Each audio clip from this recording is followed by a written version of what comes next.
Alright students, ठीक है जी। अब आज जो है वो लेक्चर हमारा फिर से फिस्कल पॉलिसी के ऊपर है और क्राउडिंग आउट पे मैं आपको थोड़ा-सा बताऊँगी so that you are able to do assignment number 8। ठीक है? इसके साथ रिलेटेड है असाइनमेंट नंबर 8।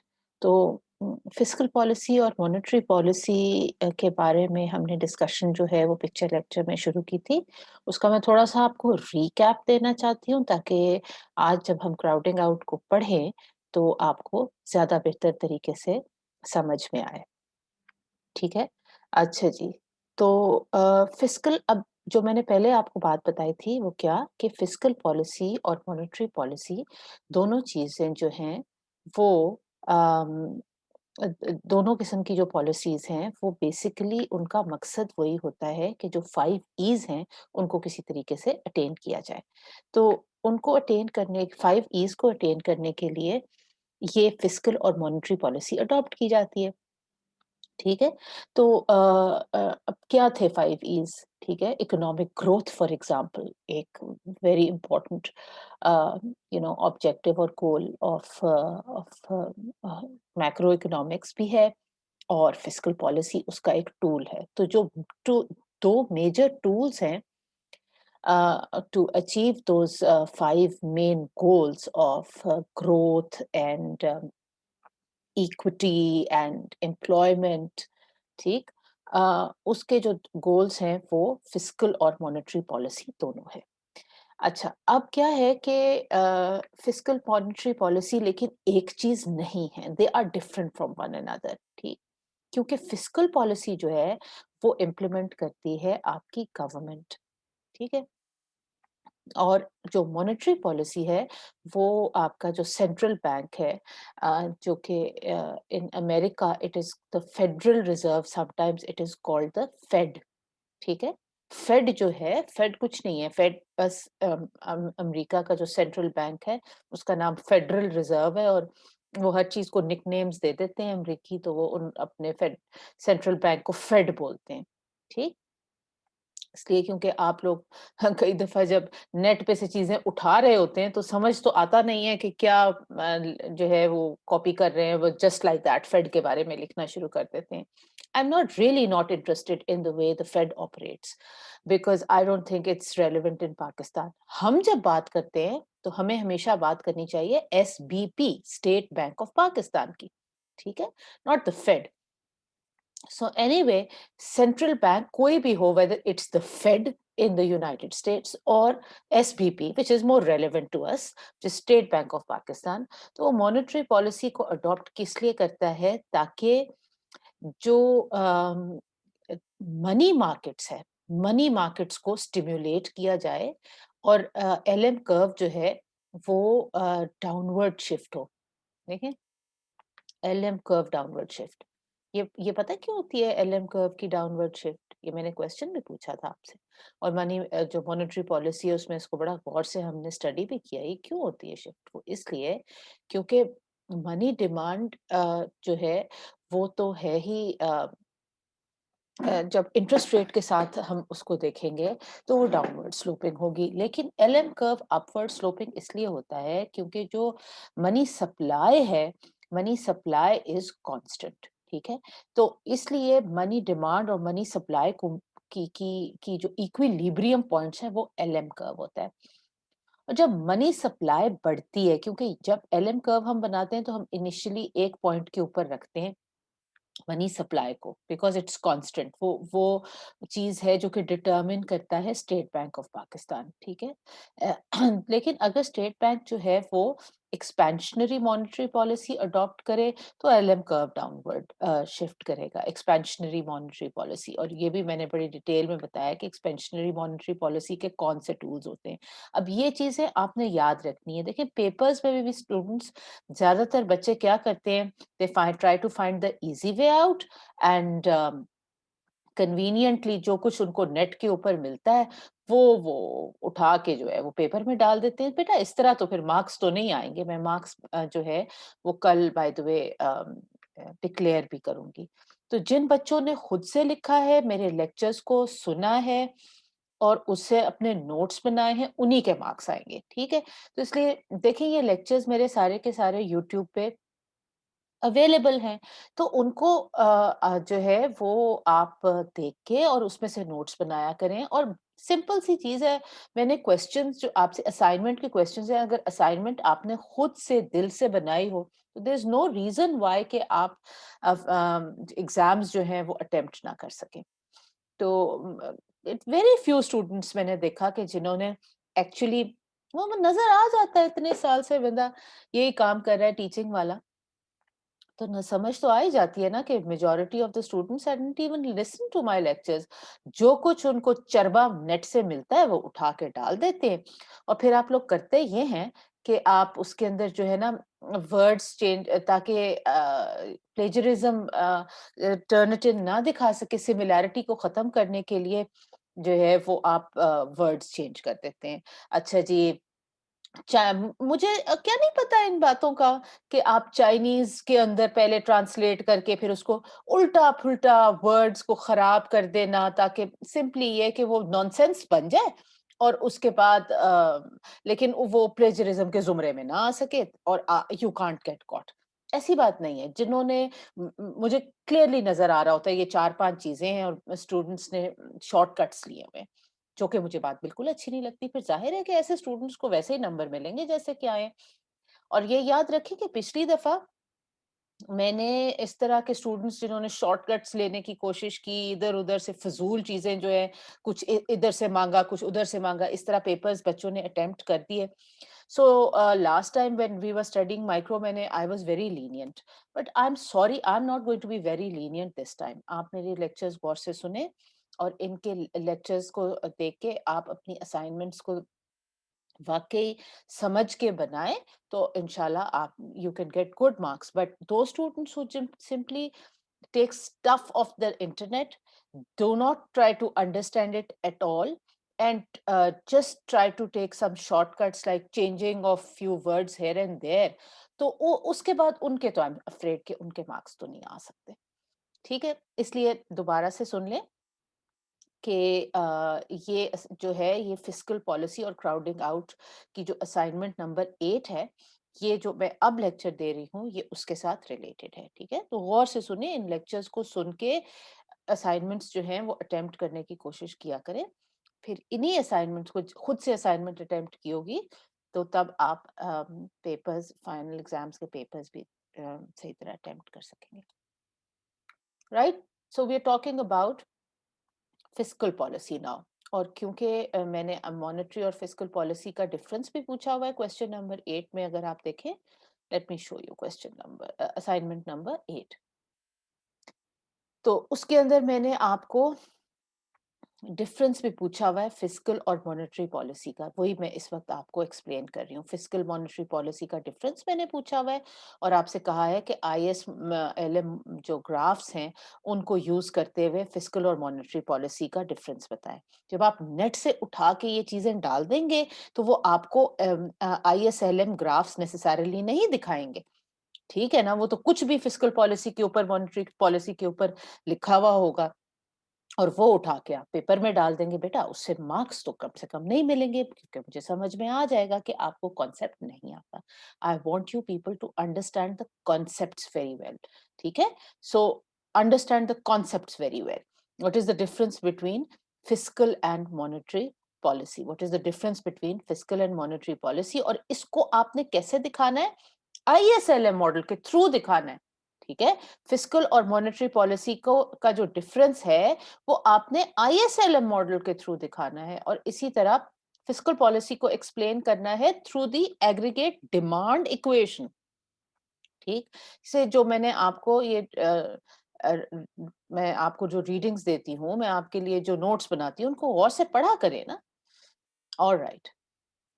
तो हाँ, अब अगर हमने इसको इन दोनों को डिफरेंशिएट करना है, फिस्कल और मॉनेटरी पॉलिसी को यूजिंग द ISLM ग्राफ्स, तो फिर हम इस तरह का ग्राफ बनाएंगे जिसके अंदर देखें एलएम कर्व का जो शिफ्ट है वो मॉनेटरी पॉलिसी को रिफ्लेक्ट कर रहा होता है, ठीक है? मॉनेटरी पॉलिसी को रिफ्लेक्ट कर रहा होता है एलएम कर्व का जो आपका ग्राफ है। और मैंने आपको बताया ये इसलिए ये एक्सपेंशनरी मॉनेटरी पॉलिसी है। एक्सपेंशनरी मॉनेटरी पॉलिसी के टूल्स वगैरह ये हम सब पढ़ चुके हैं। तो अगर एलएम कर्व जो है वो इस तरफ शिफ्ट होता है which means money supply expand करती है, एक्सपेंशनरी मॉनेटरी पॉलिसी होती है, तो ये कीन्सियंस का पर्सपेक्टिव ये है कि उसकी वजह से आपकी जो एग्रीगेट डिमांड है वो ऊपर की तरफ शिफ्ट होगी, एग्रीगेट डिमांड ऊपर की तरफ शिफ्ट होगी, जिसकी वजह से इनकम तो बढ़ेगी लेकिन प्राइस डेफिनेटली बढ़ेगी। ठीक है, इनकम भी बढ़ेगी और प्राइस डेफिनेटली बढ़ेगी। ठीक है, एक साइड ये। अब आ जाओ आप लोग फिस्कल पॉलिसी की तरफ। फिस्कल पॉलिसी के अंदर एलएम कर्व अगर आप देखो, ठीक है, आपका ये एलएम कर्व है, ठीक है? This curve as you can see this one, this is the LM curve, लिख लें बेशक एलएम। ये एलएम कर्व वहीं का वहीं है, आईएस कर्व जो है वो ऊपर की तरफ शिफ्ट करेगा। क्यों? इसको हम कहते हैं फिस्कल पॉलिसी। आईएस कर्व जो है वो ऊपर की तरफ शिफ्ट करेगा। डायरेक्टली ऐसे शिफ्ट करेगा कि गवर्नमेंट जो है वो अपनी स्पेंडिंग बढ़ा देगी। जब गवर्नमेंट अपनी स्पेंडिंग बढ़ाती है तो उसको फिस्कल पॉलिसी कहते हैं, एक्सपेंशनरी फिस्कल पॉलिसी कहते हैं, और वो आईएस कर्व में इस तरीके से नजर आता है। अब आप जो चीज देखो वो ये कि जब ये इस तरह आईएस कर्व ऊपर की तरफ शिफ्ट करेगा तो भी एग्रीगेट डिमांड ही ऊपर की तरफ शिफ्ट करेगा।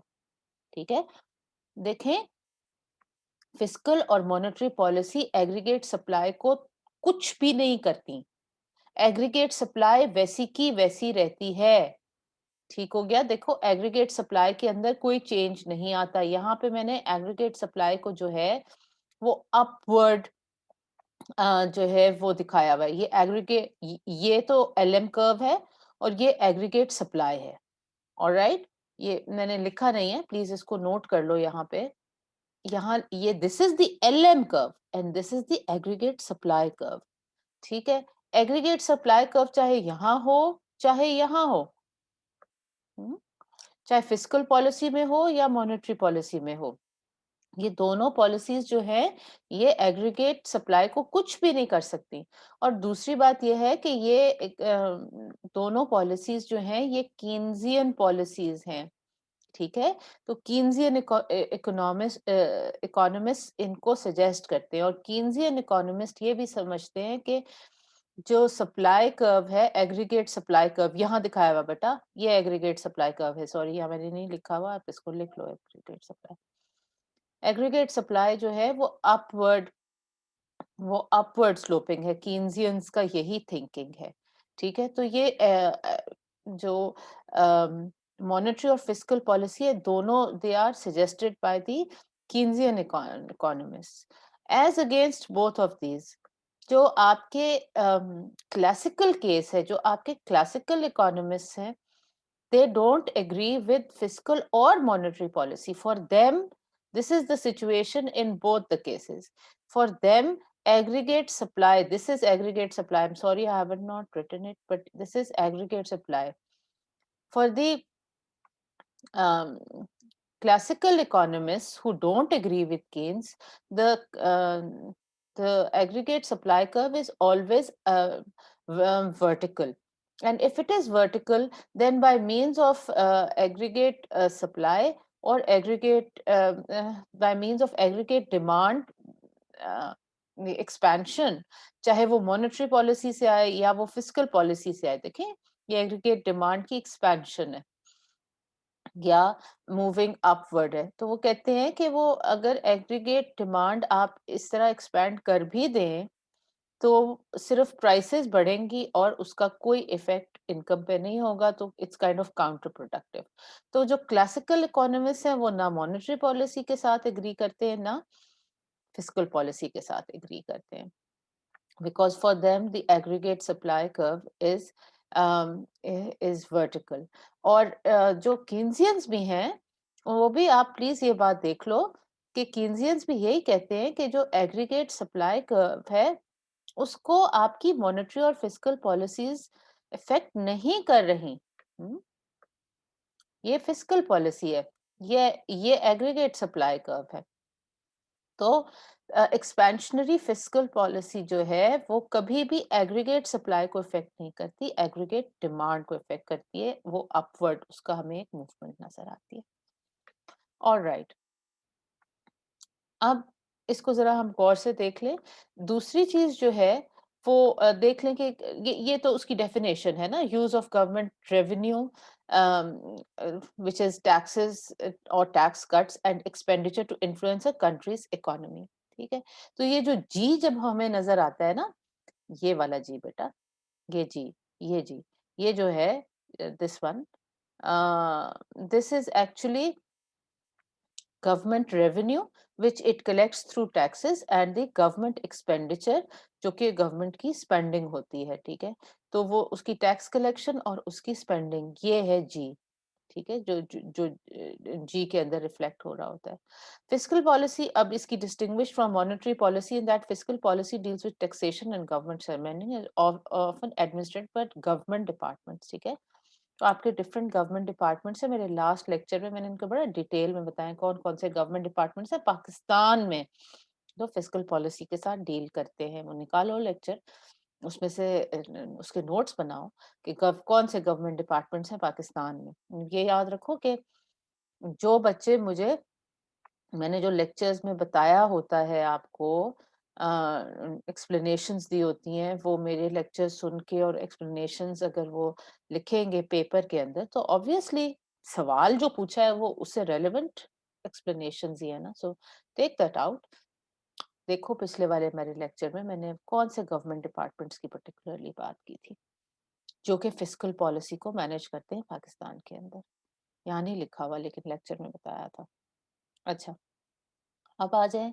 अच्छा, fiscal policy involves changes in taxation, spending and borrowing. अब देखो बात यह है कि टैक्सेशन, अभी हम देखेंगे कि फिस्कल पॉलिसी को फंड कैसे किया जाता है, वहां पे मैं आपको ये सब बात ज्यादा क्लियरली समझाऊंगी कि how is fiscal policy funded. अब हुकूमत के पास पैसा आता कहाँ से, उसे भी हमें थोड़ा सा देखना चाहिए। यहाँ पे अगेन मैंने आपसे जो सवाल था उसमें कहा था यूज इक्वेशन। ठीक है, aggregate demand equation and ISLM model graphs. तो आपने इक्वेशन को यूज करते हुए आपने फिस्कल पॉलिसीज को बताना है। सो सी, हाँ, फिस्कल पॉलिसी को आपने इक्वेशन के थ्रू बताना है। ठहर जाए, इनफैक्ट ये शायद आपको नजर ना आ रहा हो, let me show this to you. Yeah yes, now you will be able to see it. ठीक है, हाँ जी, ये है असाइनमेंट नंबर 8। ये असाइनमेंट नंबर 8 है। देखो क्या है इसका पहला पार्ट, क्या है कि आपने एग्रीगेट डिमांड इक्वेशन को यूज करते हुए आपने फिस्कल पॉलिसी बतानी। इसी तरह आईएसएलएम जो मॉडल है उसको यूज करते हुए डिफरेंस बताना है। मुझे डिफरेंस तो चाहिए इन दोनों का, लेकिन using the IS-LM model graph. और इसी तरह फिस्कल पॉलिसी को एक्सप्लेन करना है तो आपने एग्रीगेट डिमांड की इक्वेशन को यूज करते हुए फिस्कल पॉलिसी को एक्सप्लेन करना है। ठीक है, तो उसके लिए ज़रूरी है कि आप ये वाले नोट्स पढ़ें, ये वाला लेक्चर और इससे पहला वाला लेक्चर जो है उसे गौर से देखें। तो let me go back to the lecture.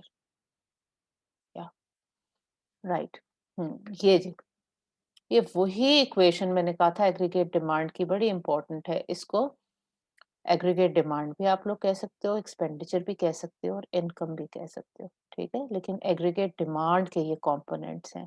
ठीक, फिर ये याद रखें कि यही वाली इक्वेशन है जिसको के हम जिससे हम नेशनल इनकम भी कैलकुलेट करते हैं। याद आ गया, इसी से हम नेशनल इनकम भी कैलकुलेट करते हैं। तो ये एग्रीगेट डिमांड की इक्वेशन है।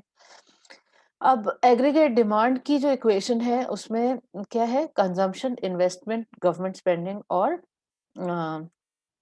Net exports. राइट, तो government directly and indirectly effects the way resources are used in the economy. ठीक है, नेशनल इनकम अकाउंटिंग इक्वेशन है ये, आपको बता रही है। ठीक, अब इसके अंदर एक तो आ गया आपका जी, ठीक है? ये जो जी है, ये तो directly, it is directly the government borrowing and spending. ये तो गवर्नमेंट बोरोइंग और स्पेंडिंग का कंपोनेंट डायरेक्ट है। इसके अलावा ये जो कंजम्पशन है, इसी तरह इन्वेस्टमेंट है, इसी तरह एक्सपोर्ट्स हैं। गवर्नमेंट की डिफरेंट पॉलिसी कंजम्पशन, इन्वेस्टमेंट और एक्सपोर्ट्स को भी इफेक्ट करती हैं। ठीक है? So the government basically effects all three. सिर्फ इसमें जो चीज मिसिंग है, जो नहीं है, और ये इसी इक्वेशन से आपको डिफरेंस भी नजर आता है मॉनेटरी पॉलिसी का। Do you find interest here? नहीं, इंटरेस्ट रेट तो इधर या नहीं है। क्या इस इक्वेशन में आपको नजर आ रहा है मनी सप्लाई? नहीं, मनी सप्लाई तो नहीं नजर आ रहा इधर। इसलिए क्योंकि ये फिस्कल पॉलिसी है। मनी सप्लाई जो है वो स्टेट बैंक कंट्रोल करता है। वो गवर्नमेंट का असूली तौर पे काम नहीं होना चाहिए। अगर गवर्नमेंट मनी सप्लाई को भी जो है उसमें मेडल करना शुरू कर दे, उसको फिक्स करने की कोशिश करे, तो बड़ी गलत चीज होती है। गवर्नमेंट ने मनी सप्लाई को नहीं फिक्स करना होता, वो स्टेट बैंक का काम होता है। ठीक है? जैसे अंग्रेजी में अमेरिका में फेड बोलते हैं, उसका काम होता है। तो गवर्नमेंट का काम क्या होता है? और डिफरेंट गवर्नमेंट डिपार्टमेंट्स जो मैंने आपको पिछले लेक्चर में बताए थे, वो मिल के क्या काम करते हैं कि वो इन चार कंपोनेंट्स को मैनेज करने की कोशिश करते हैं। सबसे ज्यादा तो जी है, क्योंकि जी के अंदर क्या इंक्लूडेड है? जी के अंदर इंक्लूडेड है आपका स्पेंडिंग, बोरोइंग, टैक्सेशन, सब चीजें इसके अंदर इंक्लूडेड हैं। वैसे स्पेंडिंग और बोरोइंग जो है वो ज्यादा इंक्लूडेड है। लेकिन सी, आई और एनएक्स भी जो है export policy, for example government की एक्सपोर्ट पॉलिसी होती है ना, तो वो इफेक्ट करती है एक्सपोर्ट को। इसी तरह इन्वेस्टमेंट पॉलिसीज भी होती हैं। इसी तरह जो कंजम्पशन लेवल्स हैं, कंजम्पशन को भी कंट्रोल करने के लिए गवर्नमेंट की पॉलिसीज होती हैं।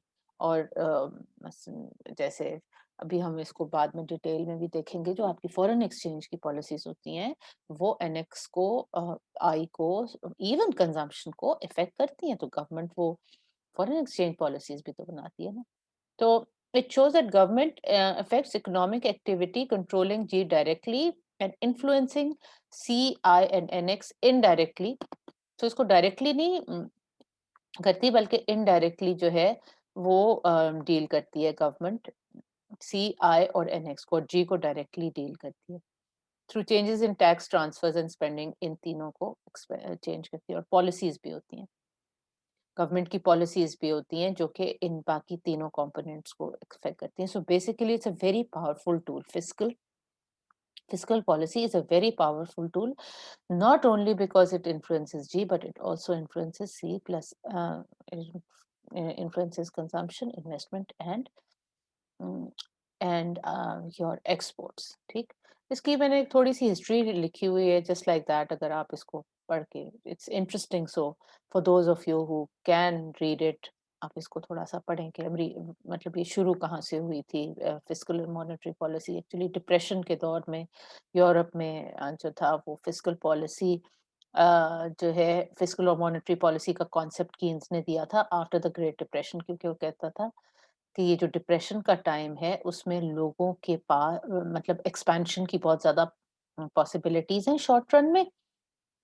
और इसलिए एक्सपेंशनरी फिस्कल और मॉनेटरी पॉलिसी अडॉप्ट करनी चाहिए डिप्रेशन में से निकलने को। डिप्रेशन का मतलब लो प्रोडक्शन में से निकलने के, ट्रैप में से निकलने के लिए कीन्स ने ये सजेस्ट किया था। और उसके बाद काफी अरसा जो था वो इसकी जो पॉलिसीज थी वो उनको अडॉप्ट किया गया। कीन्स की जो सजेशंस थी फिस्कल और मॉनेटरी पॉलिसी के बारे में, उनको अडॉप्ट भी किया गया। और जो थी वेस्टर्न इकोनॉमीज को इसका काफी ज्यादा फायदा भी हुआ, और वहां पे प्रोडक्शन स्टिम्युलेट भी हुई। लेकिन फिर सेवेंटीज के बाद, सेवेंटीज और एटीज में जाके इसकी पॉलिसीज जो हैं वो फेल होना शुरू हो गई। और इसलिए वापस जो है वो economist they went back to the classical thinking. classical thinking. So economists then went back to the classical thinking. But fiscal और monetary policy भी जो है वो बहुत अरसे के लिए बड़ी important रही. So 70s और 80s में back to classical thinking, और उसके बाद 90s 2000 के बाद जो है वो again there's a mixture of the two. So now we talk more about the effectiveness of the policies rather than whether the policies themselves are useful or not, but it's the effectiveness of the policies which is more important in today's time. ठीक है. अच्छा, अब दूसरी बात क्या आ गई कि मैं पहले बताया था कि फिस्कल पॉलिसी फंडिंग कैसे होती है. हुकूमत के पास आफ्टर ऑल पैसा आता कहाँ से है. ठीक है, ये गोल्स हैं बाय द वे, इनको भी पढ़ लीजिएगा.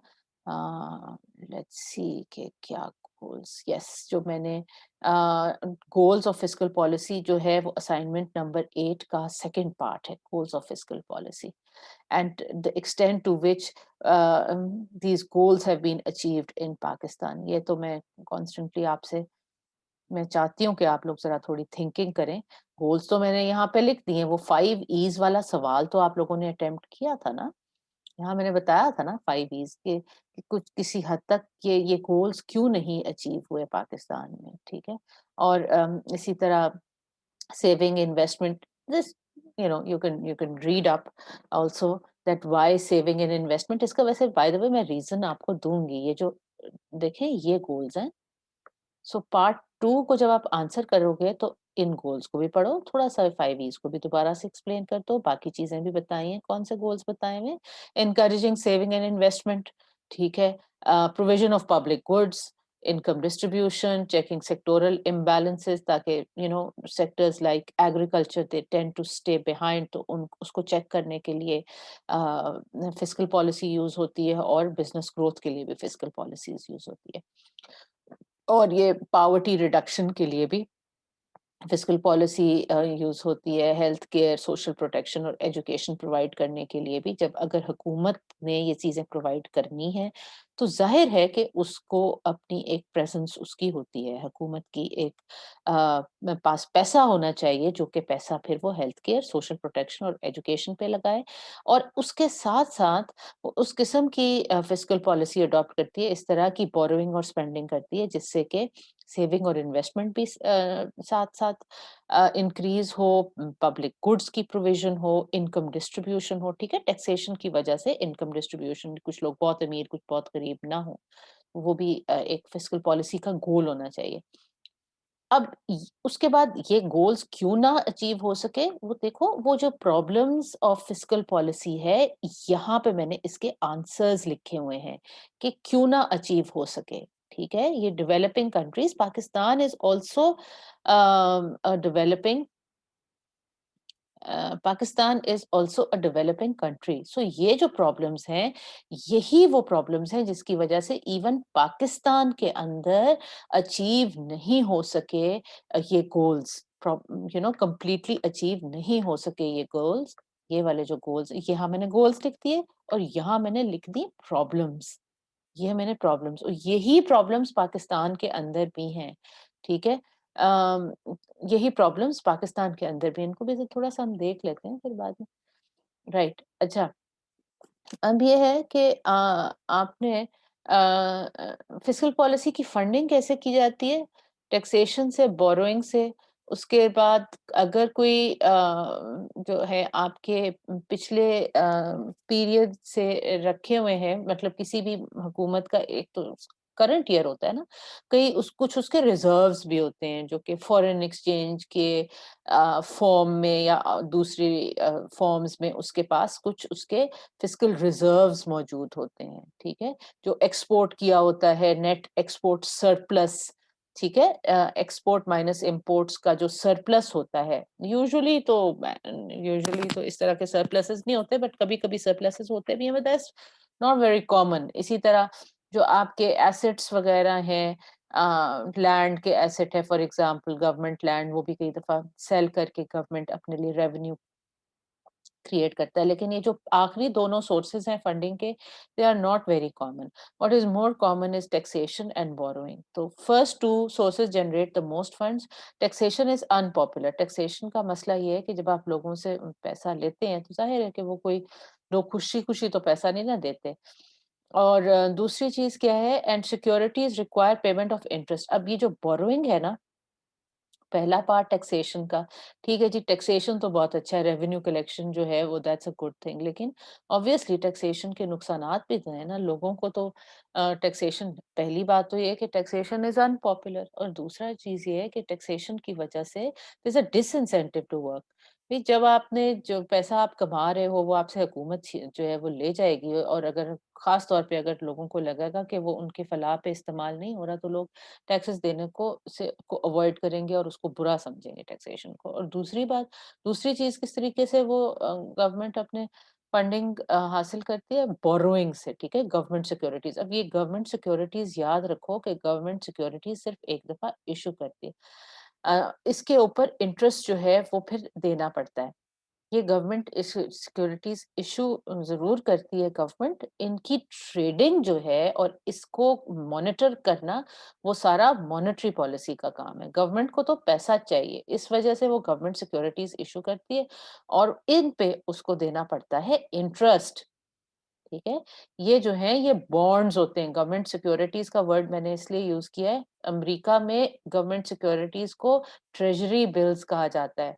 हमारे मुल्क में इसे गवर्नमेंट सिक्योरिटीज़ कहा जाता है। ट्रेज़री बिल्स, गवर्नमेंट सिक्योरिटीज़ एक ही चीज़ है, हमारे मुल्क में इसे गवर्नमेंट सिक्योरिटीज़ कहा जाता है। जब गवर्नमेंट सिक्योरिटीज़ इश्यू करती है पैसा मनी मार्केट से उठाने के लिए, तो उसको उसपे इंटरेस्ट देना पड़ता है, जिसके कि काफ़ी नुकसान होते हैं, और ये याद रखें कि कई दफ़ा वो गवर्नमेंट सिक्योरिटीज़ इश्यू करती है, कई दफ़ा वो एक सॉवरेन गारंटीज़ के थ्रू वो आईएमएफ और इस किस्म की जो हैं वो इंटरनेशनल ऑर्गनाइज़ेशन से पैसे रिसीव करते हैं, या इंटरनेशनल और जो आपकी मल्टीलैटरल इंस्टीट्यूशंस कहा जाता है इनको, ठीक है? तो इन इंस्टीट्यूशन से कई दफ़ा पैसा लेती है, लेकिन आपको पता ही है कि इन इंस्टीट्यूशन से जब पैसा लिया जाता है, तो उसके ऊपर सूद होता है, उसके ऊपर इंटरेस्ट होता है, और वो इंटरेस्ट पेमेंट्स कई दफ़ा बहुत ज़्यादा बढ़ जाते हैं। तो असूली तौर पे ज़्यादा से ज़्यादा कोशिश ये होनी चाहिए कि या तो फिस्कल रिज़र्व्स हों, यानी कि आपकी गवर्नमेंट जो है वो इतना अच्छा परफ़ॉर्म कर रही है, इतना ज़्यादा एक्सपोर्ट कर रही है कि उसके फिस्कल रिज़र्व्स हैं, जब उसको स्पेंडिंग करने की ज़रूरत हो, तो वो इ इन रिज़र्व्स को यूज़ कर सके, because exports are much more than imports, so in fiscal reserves को यूज़ कर सके। वैसे डेवलपिंग कंट्रीज़ में ये इतने ज़्यादा नहीं होते, ये काफ़ी कम होते हैं, और इसी तरह लैंड भी जो है वो बड़ा लिमिटेड सा है जितना उसको बेचा जा सकता है। ज़्यादातर टैक्सेशन होती है और बोरोइंग होती है, और टैक्सेशन के अपने नुकसान आते हैं, और बोरोइंग के तो बहुत ही ज़्यादा प्रॉब्लमैटिक हो जाती है बोरोइंग। व्हाई? बिकॉज़ उसके ऊपर इंटरेस्ट देना पड़ता है। तो अब इस वजह से इन 2 वजूहात मैंने जो आपको बात बताई है कि गवर्नमेंट, क्योंकि फिस्कल पॉलिसी को फंड करने के लिए जो है वो बोरोइंग करनी पड़ती है, जिसमें इंटरेस्ट रेट जो है इंटरेस्ट देना पड़ता है।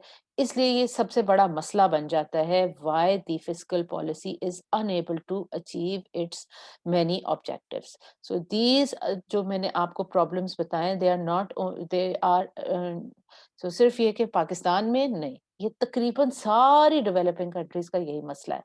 ठीक हो गया? अच्छा जी। तो ठीक है, अब ये खत्म होने वाला है। ख़ैर एनीवे, ये तकरीबन सबका मसला है। अच्छा, सो जो उसका सेकंड पार्ट है, उसमें ये जितने भी मसाइल मैंने आपको बताए हैं, वो आप बताएँगे कि एक तो ये डिफ़ॉल्ट डिफ़ॉल्ट का रिस्क हो जाता है, क्योंकि डेट्स बढ़ जाती हैं, इंटरेस्ट भी बहुत सारा पे करना पड़ता है इसलिए। ठीक है? टैक्सेशन जो है वो डेवलपिंग कंट्रीज़ में और पाकिस्तान में भी टैक्सेशन जो है it is not very effective, और टैक्स एडमिनिस्ट्रेशन करप्ट भी होती है। और उसके अलावा गवर्नमेंट, जो हमारी गवर्नमेंट है, वो उसकी spending lavish lifestyle of leaders के ऊपर स्पेंडिंग लग जाती है, लोगों के ऊपर स्पेंडिंग नहीं होती, और मार्केट इम्परफेक्शंस हैं, गवर्नेंस बॉटलनेक्स हैं, शॉर्टेज ऑफ रॉ मटेरियल है, इन सब चीज़ों की वजह से भी फिस्कल पॉलिसी जो है वो इनइफेक्टिव रह जाती है, क्योंकि with market imperfection and governance bottlenecks and shortage of raw material, even if the government is trying to tries to even if the government is trying its best to make a good fiscal policy, the results, the goals cannot be achieved. And then developing a population growth rate बहुत ज़्यादा है, तो इसलिए जो effectiveness है उस effectiveness population growth rate ज़्यादा है, thinking जो लोगों की है society के अंदर वो भी एक that thinking is also orthodox kind of thinking, so इसलिए भी इनको कंट्रोल करना काफी मुश्किल हो जाता है, और जो गवर्नमेंट जो फिस्कल पॉलिसी है it's unable to achieve its objective. अच्छा जी, अब तीसरी चीज आ जाती है कि क्राउडिंग आउट क्या है। ठीक है, क्राउडिंग आउट क्या है? अब क्राउडिंग आउट जो है वो, जो अभी तक जो फिस्कल पॉलिसी के बारे में बताया था वो तो कीन्सियंस कहते थे। ये जो क्लासिकल्स हैं ये कहते हैं कि नहीं, एक्चुअली फायदा इसलिए नहीं होता, फिस्कल पॉलिसी का फायदा इसलिए नहीं होता और नुकसान इसलिए होता है क्योंकि फिस्कल पॉलिसी जो है वो एग्रीगेट सप्लाई को तो बढ़ा नहीं सकती, लेकिन वो उसकी वजह से इंटरेस्ट रेट जो है वो बढ़ जाता है, और जब इंटरेस्ट रेट जो है वो बढ़ जाता है तो उसकी वजह से क्राउडिंग आउट हो जाती है। क्राउडिंग आउट का मतलब क्या है कि इंटरेस्ट रेट के बढ़ने की वजह से जो पैसा है वो ज़्यादा एक्सपेंसिव हो जाता है, और जो प्राइवेट सेक्टर है वो क्राउड आउट हो जाता है, वो हाई इंटरेस्ट रेट के ऊपर जो है वो उसको जो है वो लेना पड़ता है to do its business activities. और जाहिर है जब इंटरेस्ट रेट ज़्यादा होगा तो फिर पैसा एक्सपेंसिव हो जाएगा, और बिजनेस एक्टिविटीज से private sector which is the private businesses, they will be unable to pay this rate of interest. So देखो, ये आ गई आपकी फिस्कल पॉलिसी जिसकी वजह से ये एक्सपेंशन हो रही है। अब जब फिस्कल पॉलिसी ज़्यादा अब आ जाएगी और आप आईएसएलएम के फ्रेमवर्क के अंदर ये देखो तो क्या क्या होगा कि ये देखो ना, यहाँ पे फिस्कल पॉलिसी की वजह से ये यहाँ बढ़ गया। अब इनकम जो है वो इनकम कितनी बढ़ी, क्योंकि एलएम कर्व अपवर्ड स्लोपिंग था, तो इसलिए जब एलएम कर्व अपवर्ड स्लोपिंग होगा तो ये आपका नया इक्विलिब्रियम है जहां पे मनी मार्केट और आपकी जो गुड्स मार्केट है that is in equilibrium. So this is how much the output will increase. ठीक है, इन केस फिर के एक एक्सपेंशनरी फिस्कल पॉलिसी अडॉप्ट की जाए। और ठीक है, तो ठीक यहाँ आपका ये तो बढ़ गया ना, यहाँ आपको नज़र आ रहा है ना, इनकम तो आपकी बढ़ गई, लेकिन at the same time interest rate भी बढ़ गया। इंटरेस्ट रेट के बढ़ने की वजह से क्राउडिंग आउट होती है, क्राउडिंग आउट होती है, जो कि ये भी डायग्राम आपको वो क्राउडिंग आउट शो कर रहा है। देखो, अगर इंटरेस्ट रेट ना बढ़ा होता, फिस्कल पॉलिसी जो है वो फिस्कल पॉलिसी में क्या है कि गवर्नमेंट अपनी स्पेंडिंग बढ़ाती है, इंटरेस्ट रेट तो नहीं बढ़ाती ना, इंटरेस्ट रेट तो गवर्नमेंट के हाथ में है ही नहीं, वो तो अपनी फंडिंग बढ़ाती है। वो तो चाहती क्या है कि जी वो कि स्पेंडिंग में इतनी बढ़ाऊं, इंटरेस्ट रेट वहीं का वहीं रहे, और आपकी जो इतनी सारी जो है वो आपकी आउटपुट जो है वो इतना सारा बढ़ जाए। This is what the government wants, that's why it adopts the fiscal policy के वो व्हाई नॉट से व्हाई ये वाला जो सिचुएशन है ये यहाँ तक आए, लेकिन ऐसा होता नहीं है। उसका वजह ये है कि वो फंड्स जो है जब वो बोरोइंग करती है हुकूमत, तो जाहिर है उसे भी इंटरेस्ट रेट देना पड़ता है, तो जो लोनेबल फंड्स हैं उसकी मार्केट के अंदर जो गवर्नमेंट की स्पेंडिंग की वजह से इंटरेस्ट रेट को का एक अपवर्ड प्रेशर उसके ऊपर पड़ता है। जब इंटरेस्ट रेट बढ़ते हैं तो उसकी वजह से जो आपके बिज़नेसेस हैं वो इस इंटरेस्ट रेट के ऊपर वो मनी नहीं लेते इन्वेस्ट करने के लिए। इसलिए इतना गवर्नमेंट तो यही चाहेगी कि इतना सारा जो है ना वो इनकम बढ़े, लेकिन एक्चुअली क्योंकि इंटरेस्ट रेट बढ़ रहा होता है, इस फिनोमेना को कहते हैं, ये जो इंटरेस्ट रेट का बढ़ना है, इस फिनोमेना को कहते हैं क्राउडिंग आउट। और उसकी वजह से क्या है कि आपकी उतनी इनकम नहीं बढ़ती, क्योंकि जो है जो आपके बिज़नेसेस हैं वो इस इंटरेस्ट रेट के ऊपर पैसा नहीं लेना चाहते इन्वेस्ट करने के लिए। अब अगर तो लिक्विड देखो 2 सिचुएशंस और हो सकती हैं। अगर एक लिक्विडिटी ट्रैप है which means that liquidity preference is absolute और हर कोई जो है वो कैश होल्ड ही करना चाहता है या बहुत लो रेट ऑफ इंटरेस्ट है। इसको लिक्विडिटी ट्रैप कहते हैं। लिक्विडिटी ट्रैप वो सिचुएशन है जहां मॉनेटरी पॉलिसी बिल्कुल इनइफेक्टिव है। मॉनेटरी पॉलिसी से कोई फ़र्क ही नहीं पड़ता। तो इस सिचुएशन के अंदर जो है वो आपका फिस्कल पॉलिसी हाईली इफेक्टिव होगी अगर मॉनेटरी पॉलिसी का कोई फर्क ही नहीं पड़ेगा। लेकिन ये एक बड़ी हाइपोथेटिकल किस्म की सिचुएशन है ये लिक्विडिटी ट्रैप की। कम से कम पाकिस्तान जैसे मुल्क में तो ये एग्जिस्ट नहीं करती, इसलिए क्योंकि हमारा तो एक इंटरेस्ट रेट है ना, मुल्क के अंदर हमारा इंटरेस्ट रेट है, सब्सटेंशियल इंटरेस्ट रेट है, जो कि हमारे स्टेट बैंक ने इंटरेस्ट रेट पॉलिसी जब वो अडॉप्ट करता है तो वो एक इंटरेस्ट रेट हमारे मुल्क में पॉजिटिव इंटरेस्ट रेट एग्जिस्ट करता है। हाँ, डेवलप्ड मुल्कों में ये इंटरेस्ट रेट कई दफा ज़ीरो होता है और अनबिलीवेबली कई दफा इवन माइनस में चला जाता है। पाकिस्तान जैसे मुल्क में ये लिक्विडिटी ट्रैप एग्जिस्ट नहीं करता, लेकिन डेवलप्ड कंट्रीज में करता है।